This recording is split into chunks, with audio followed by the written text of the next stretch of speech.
कराची के इलाके औरंगी टाउन अमन चौक के करीब नामालूम मुल्जिमान की फायरिंग से पुलिस एहलकार शहीद हो गया। मजीद जानेंगे डॉन न्यूज के नुमाइंदे मोहम्मद बिलाल से। बिलाल, क्या तफसीलात हैं?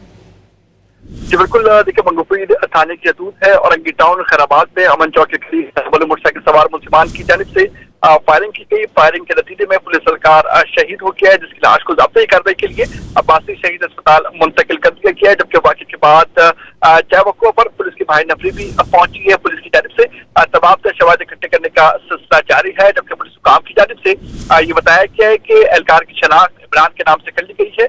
मकतूल पुलिस एहलकार इमरान मंगोपीर थाने में तैनात था, जबकि जो शाहिदीन हैं उनके भी कलमबंद बयानात किए गए हैं। और बयान में ये बात सामने आई है कि एक मोटरसाइकिल पर 3 मुसल्लम मुल्जिमान थे, जिनकी जानिब से मकतूल को 7 गोलियां मारी गई हैं और जावको से 9mm पिस्तौल की गोलियों के खौल भी बरामद कर लिए गए। पुलिस हुकाम की जानिब से इब्तदाई तौर पर ये कहा गया है कि लगता ऐसा है कि वाकई टारगेट है, लेकिन तहकीकात का अमल जारी है। मुख्तलिफ रावियों से तहकीकात की जा रही है। बहुत शुक्रिया मोहम्मद बिलाल इन तफसीलात के लिए।